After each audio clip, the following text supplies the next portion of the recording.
retrouver pour ce numéro 2 du magazine d'Orion Web TV.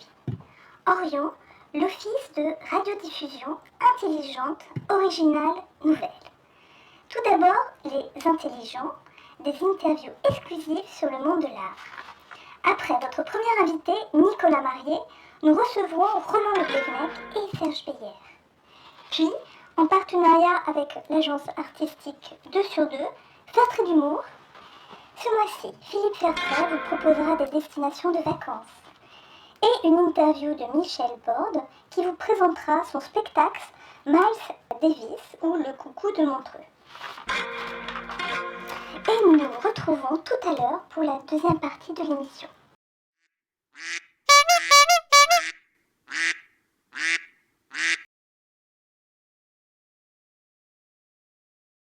Les artistes sont là pour nous faire réfléchir, même inconsciemment. Ils sont là pour nous remettre en question. Ils sont là pour nous poser des questions sur le monde, sur la façon dont on le gère et sur la façon dont on agit.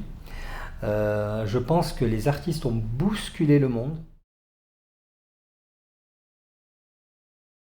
D'un bon artiste, c'est un artiste qui me fait pleurer, enfin qui me touche, qui m'émeut. Un artiste que j'ai envie d'embrasser, un artiste à qui j'ai envie de rendre service, un artiste que j'ai envie d'inviter chez moi. C'est tout simple en fait. Moi je pense que l'art est fondamental dans le lien de l'être humain avec l'émotionnel. Je pense que si une vie sans artiste, c'est une vie qui sert à rien, quoi. Mais que ce soit à tous les niveaux, hein, la musique, la peinture, le théâtre, la danse, le moderne, l'ancien, le classique, on pourrait dire l'ancien.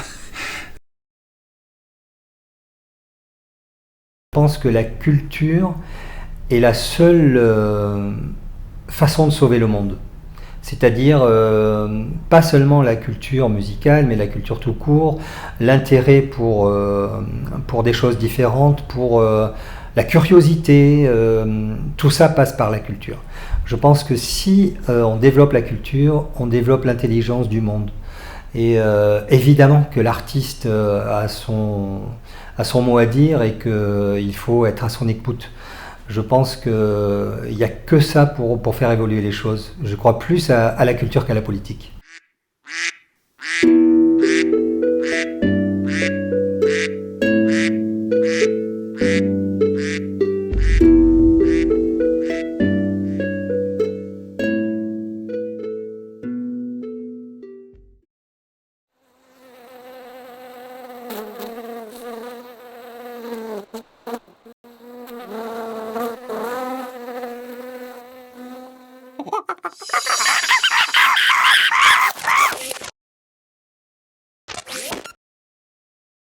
C'est pas évident avec ma femme là pour les vacances, on hésite beaucoup entre Novosibirsk, Irkoutsk, Smolensk. Déjà là on n'est pas d'accord. Parce que Mourmansk on l'a déjà fait, Mourmansk, bon c'est très bien, mais enfin, bon c'est très différent de Koursk. Parce que Koursk le problème c'est que ça ressemble beaucoup à Gdansk. Déjà j'ai un mauvais souvenir de Koursk. Alors vraiment Koursk, je peux plus. Gdansk, c'est un peu limite. Smolensk, bon, alors elle est plutôt pour Smolensk. Hein. Moi, je dis que Mourmansk, vraiment Mourmansk, soit Mourmansk, Smolensk, Novosibirsk, à mon avis, on est vraiment proche d'un bon compromis. Hein. Alors, du coup, on a voulu s'éloigner. On est allé sur Kalininsk. Hein, une année, on a fait ça. On a fait Kalininsk, Tomsk et Borodersk. Tchelabinsk, c'est différent, c'est vraiment le sud. Ça rappelle Birsk, ça rappelle beaucoup Birsk. À la limite, il y a Lipetsk, mais bon, il y a Tbilissi, mais Tbilissi, ça n'a rien à voir. Rien à voir. Mais finalement, on va à Novosibirsk.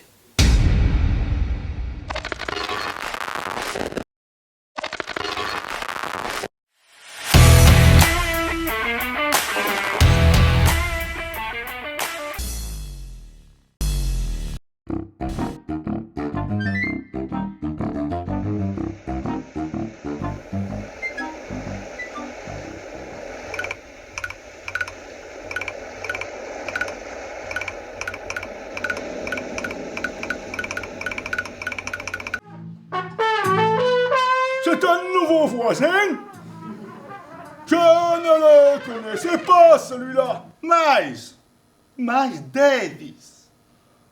Il était musicien. Il jouait de la trompette et maintenant, il est mort. C'est la dégaine d'un homme simple qui travaille dans une casse, qui ne va pas au théâtre, qui ne va pas au concert. Par le truchement de son ami, qui est aussi chauffeur attitré de Miles Davis, il va se retrouver dans les coulisses d'un concert. Il va être impacté par cette situation et ça va l'émouvoir. Et c'était bien ça que j'étais venu chercher. Est-ce qu'en fait, il était prédisposé parce que cette musique pouvait s'adresser à tout le monde, ou est-ce qu'il y avait suffisamment d'émotions dans le son, dans ce qui s'est passé pour le toucher? Et il est touché parce qu'il y a une sensibilité dans cette forme d'art. La musique de Miles Davis était comme une lumière dans l'obscurité. Il est touché par le son, il est touché par l'ambiance. C'est quelque chose qui est à la fois particulier, mais à la fois commun. Il s'est passé quelque chose pour moi qui a tout changé dans ma vie. C'est une histoire vraie. Ce chauffeur a existé. Miles Davis avait vraiment un chauffeur attitré qu'il avait choisi, effectivement, parce qu'il n'aimait pas sa musique, donc il ne risquait pas d'avoir quelqu'un intéressé. Et il ne risquait pas aussi d'avoir quelqu'un qui soit artificiel. Je crois que ce qui est intéressant dans ce personnage, c'est en miroir d'avoir une facette de la personnalité de Miles Davis. C'est-à-dire qu'il n'était pas dupe. C'est quelqu'un qui avait vécu durement à un moment donné, qui savait ce qu'était la dureté de la vie par rapport au racisme. Il a choisi cet homme pour avoir des rapports simples et à la fois très humains. J'ai pas compris ce qu'il a voulu dire. Alors j'ai pas répondu. Seule la musique peut nous ouvrir des voies vers d'autres mondes inconnus. C'est aussi une leçon de cet homme qui devait avoir une part d'humanité et une part de lucidité. Et puis aussi ce chauffeur qui ne devait pas être dupe et qui devait être un peu truculent quelque part, puisqu'il lui donnait les chances.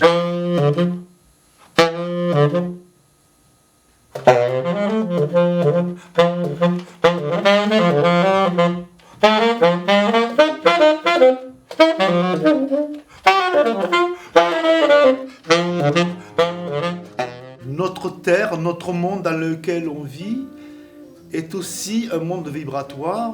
Tout est son. La gamme majeure vient des harmoniques et c'est Pythagore qui a été le premier à les échelonner. Certainement le premier son original, c'était le son du Big Bang.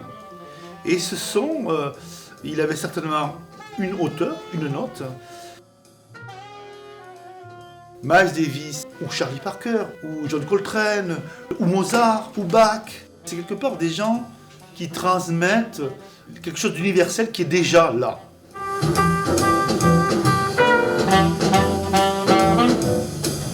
Et Miles Davis, il était peut-être sur la même note que le Big Bang. Le Big Bang s'est produit en si bémol majeur.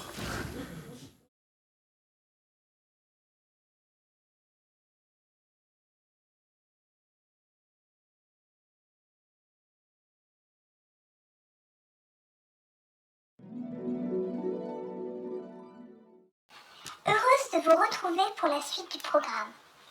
Vous avez été très nombreux à nous écrire le mois dernier. N'hésitez pas à joindre votre cotisation, 20 € pour l'année, c'est pas cher.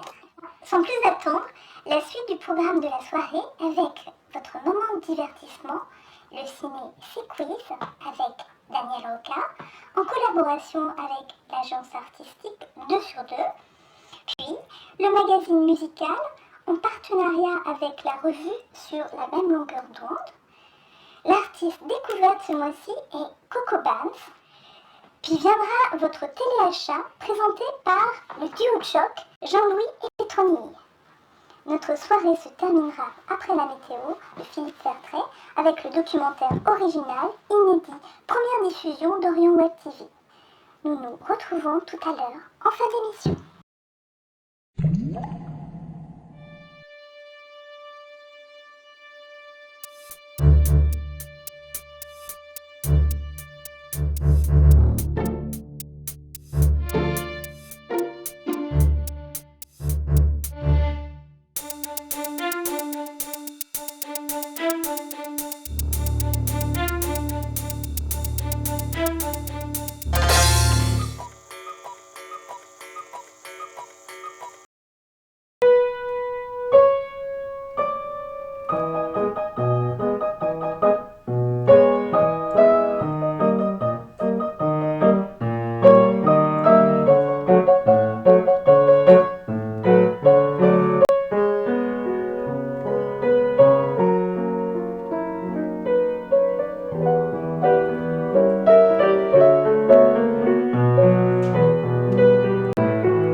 Bien sûr, vous avez reconnu Un homme et une femme, le célèbre film de Claude Lelouch, musique de Francis Lay.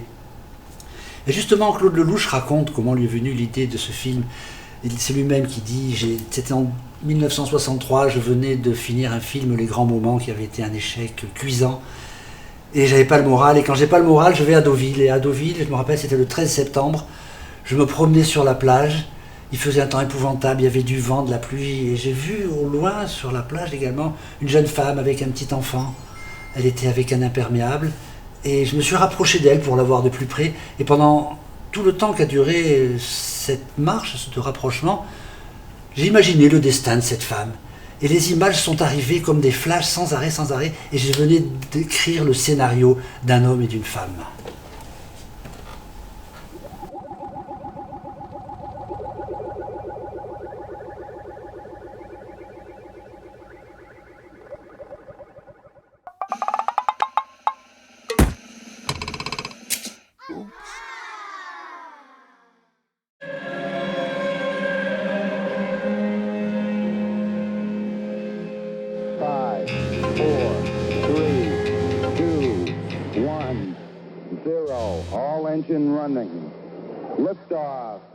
Coco Banz, bonjour.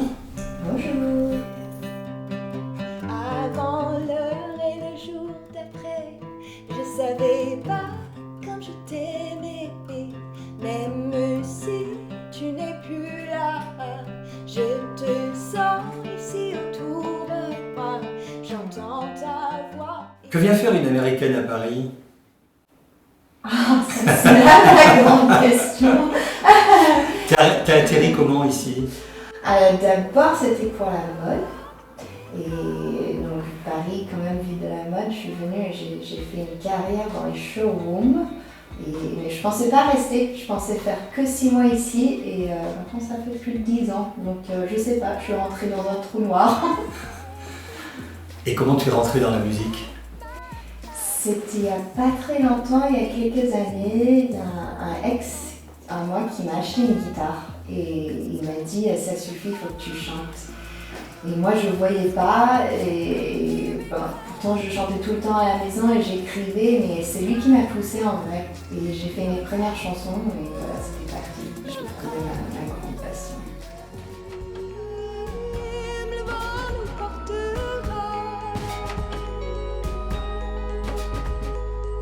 Coco Banz, ça vient d'où le titre, le nom, le choix?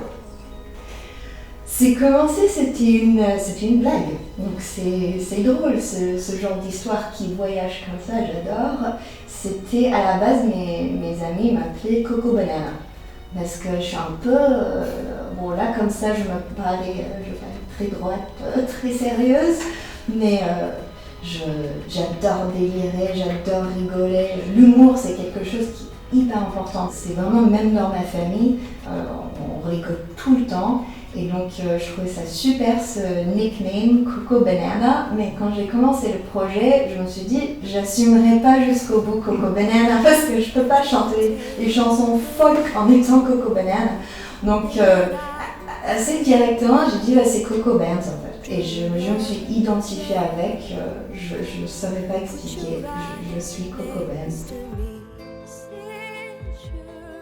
La scène pour Coco Banz, ça a commencé comme ça. Ça a commencé avec un groupe de potes, juste passionnés par la musique. Et on s'est dit, pour les kiffs, on va faire un peu de concert. Moi, j'avais mes chansons, on s'est mis ensemble et ça a commencé comme ça. Et je pense que c'était quoi notre 2e ou 3e concert, c'était au Mandin Festival. Donc c'est là où on a eu Rolling Stone, on a eu une invitation pour jouer au Festival Chorus, ensuite Zénith et tout. Donc en fait, Coco Banz a commencé par la live. Donc ça, c'est comme une histoire d'amour. La live chez Coco Banz, on se défoule, c'est la thérapie pour moi. Et l'équipe s'est agrandie, je suppose, pour cet album. Est-ce que c'est des gens avec qui tu as déjà travaillé ou c'est une équipe nouvelle? Comment tu t'es entouré? Pour tout ce qui est musique, c'est la même équipe, donc c'est beaucoup moi. Même je me suis mise plus à la réal du son de l'album. Donc c'est assez chouette, je suis fière en fait de dire ça. Je pense qu'on a du mal parfois à se l'avouer, même en tant que femme, de dire que je réalise, que je prod et ça y est, en fait, je m'expose avec cet album. Ensuite, l'équipe, c'est les mêmes musiciens live, donc on est 4 sur scène et on a d'autres réels pour des clips.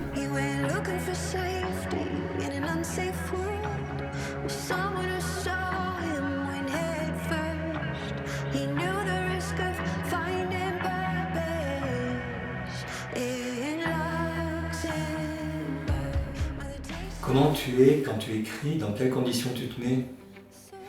Je deviens très recentrée sur mon monde intérieur. Mon extérieur disparaît et j'explore l'intérieur. Quelle couleur il a ton monde intérieur? J'ai envie de dire noir, mais c'est un peu triste peut-être, mais le noir me fascine en fait. Donc c'est noir, mais je cherche toutes les nuances là-dedans. La littérature française t'a intéressé rapidement? Moi j'adore Verlaine, par exemple, c'est vraiment un de mes poètes préférés de tout confondu. Donc Verlaine, j'ai découvert quand j'étais au lycée. C'est un prof qui nous a montré ça. Je suis tombée raide amoureuse. Et encore, oui, et la poésie française, c'est quelque chose. Il va y avoir du français dans cet album? Oui, il va y avoir du français. C'était important pour moi, ce côté, parce que comme on a dit, ça fait longtemps que je vis en France. Et je trouvais que cet album, c'est toute l'histoire d'amour en fait.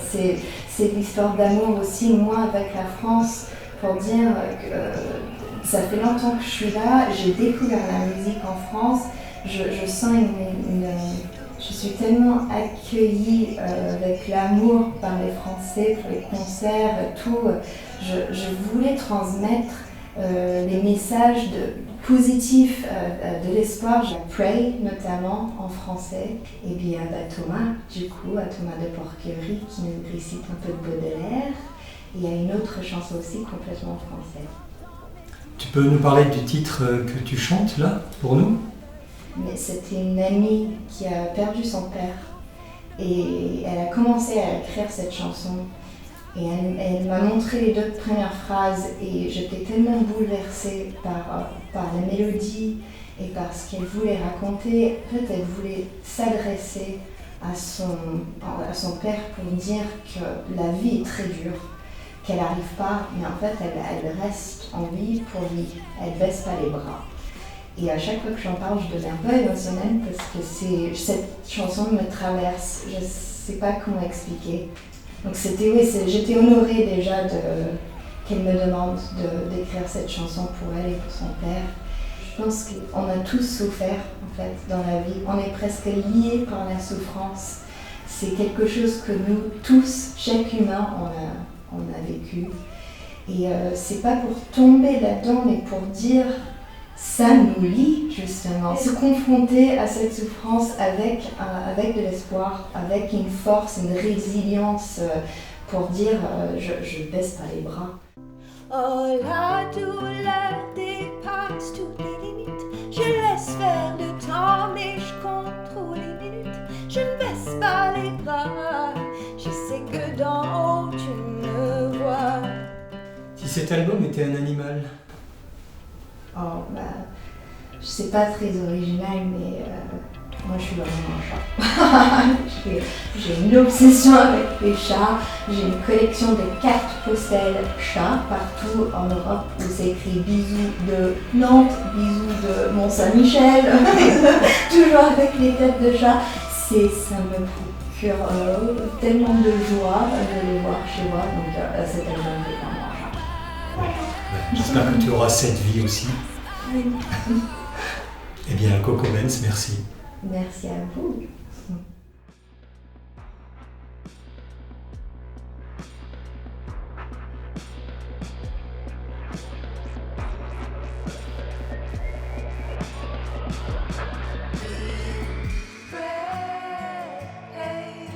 Fish stew.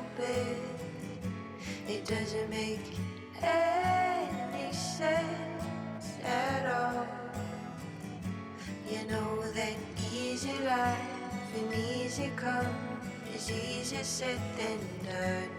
If you wanna make it right, you choose it.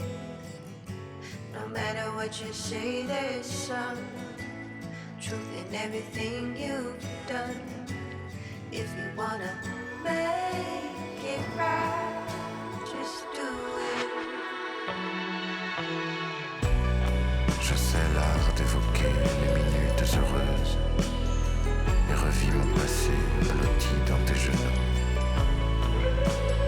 Car à quoi bon chercher des beautés langoureuses ailleurs quand ton cher corps et quand ton cœur si doux. Je sais l'art d'évoquer les minutes heureuses, ces serments, ces parfums, ces baisers infinis.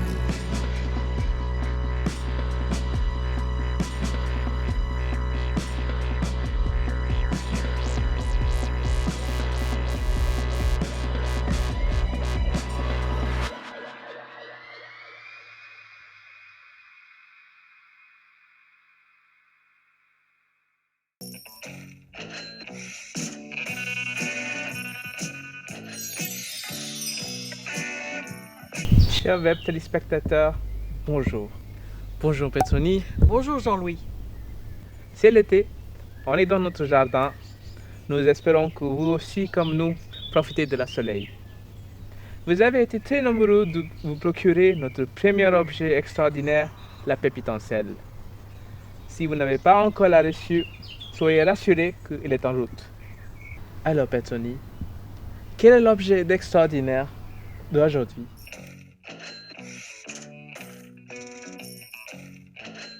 Alors, je vous ai déniché un objet que vous ne trouverez nulle part ailleurs que dans notre boutique en ligne, le marteau électrique. Jean-Louis. Oui, chers amis, je l'ai testé pour vous. C'est vraiment un objet extraordinaire. Et le prix est extraordinaire également, Jean-Louis. Oui, Petroni, 9,99 €. Oui, vous avez bien entendu, 9,99 €. Attention, le stock sera limité, il n'y en aura pas pour tout le monde. Rendez-vous dès aujourd'hui dans notre site Orienté. Au revoir Petroni. Au revoir Jean-Louis. Au revoir chers webmasters. À bientôt avec un nouvel objet extraordinaire.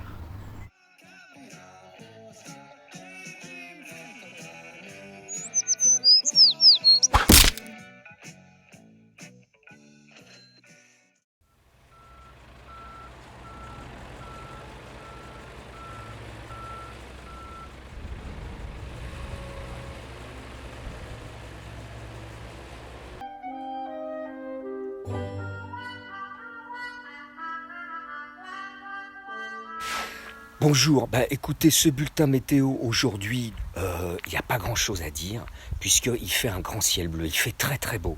Je vous dis pas où c'est, parce qu'on est très peu à le savoir. Pour des raisons un petit peu politico-météorologiques, voilà, c'est pas partout ce temps-là, mais là, on peut dire que vraiment c'est génial. Ciel bleu, j'ai vu un nuage tout à l'heure qui passait, je vais vous le montrer. Voilà, ici, hein. C'est Robert, le nuage, il va pas rester, il nous a dit je fais que passer, il va en Espagne, hein. Donc, tout va bien, voilà, j'espère que c'est pareil pour vous, hein. Bonne chance, c'est tout ce qu'on peut dire. C'était la météo avec Didier Louis, achat-vente de chevaux de course trotteurs.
Chers web téléspectateurs, bienvenue dans le bestiaire d'Orion Web TV.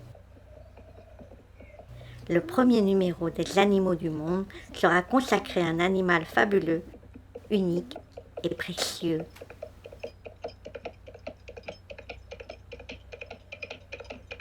Le cheval. Nombreuses sont les épopées où il apparaît.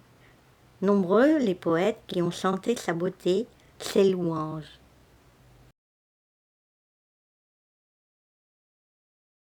Orion Web TV aime le cheval, les chevaux de l'espace, ici, et ici aussi. Et nous ne sommes pas les seuls à l'aimer. Je vais te dire un truc, j'aime beaucoup les chevaux et t'as des yeux de cheval. Si nous savons l'écouter, le cheval murmure à l'oreille de l'homme depuis des millénaires. Que murmure-t-il? Qu'est-ce qu'on fait? Comment ça se fait tard? Le cheval parle. Dans l'histoire des mondes, le règne humain a pris conscience tardivement des capacités de ses équidés. Il est vrai que le cheval est humble. Il n'est pas un animal qui cherche à se faire remarquer.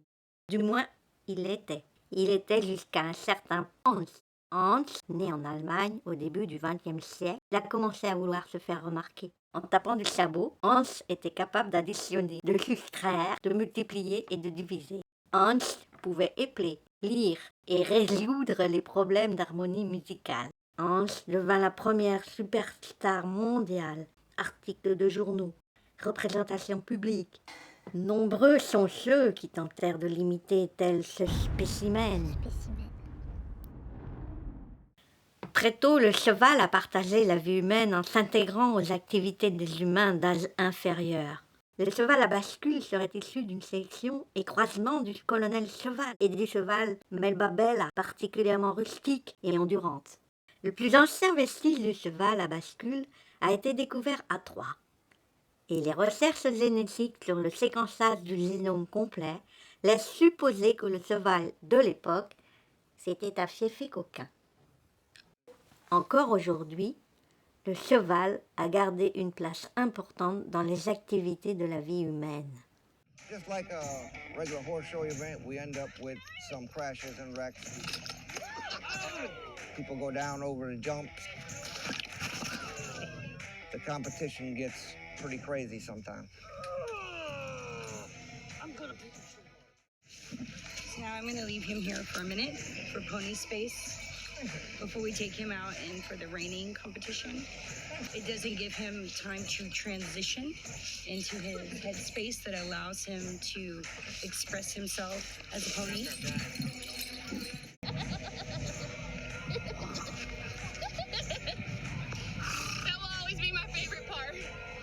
All I'm expressing your inner personality too, because so many of other people, I'm sure I can speak for, live a life Monday through Friday that's not really an expression of who they are, what they do. It's what pays their bills. And when you get a chance to come out here and you get to enjoy what you do and be around other people who enjoy similar things and enjoy it with them, it's a great feeling. The freedom to be weird. Yes. Yes.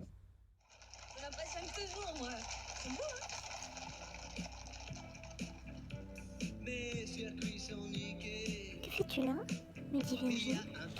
Et je répondis, tout couvert de l'écume du monstre agile. Son écurie, je l'ai fait gaz au vert, un divin palefrenier.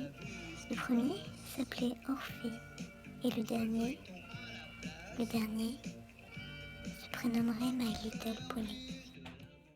C'est tout. C'est tout pour aujourd'hui. À bientôt.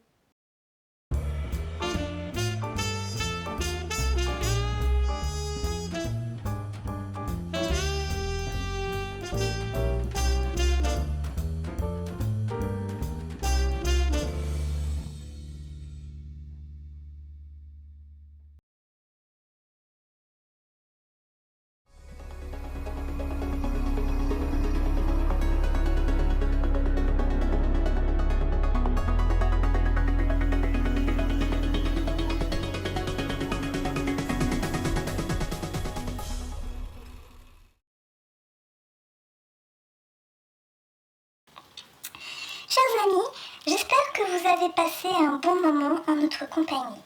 Pour soutenir Orion, notre association, et les collectifs Coin et Cerveau Volant et compagnie, n'hésitez pas à vous procurer l'objet extraordinaire du mois, le marteau électrique. Vous pouvez retrouver toutes les informations sur notre site Orion Web TV. N'hésitez pas à nous rejoindre sur les réseaux sociaux et à très bientôt pour un nouvel épisode.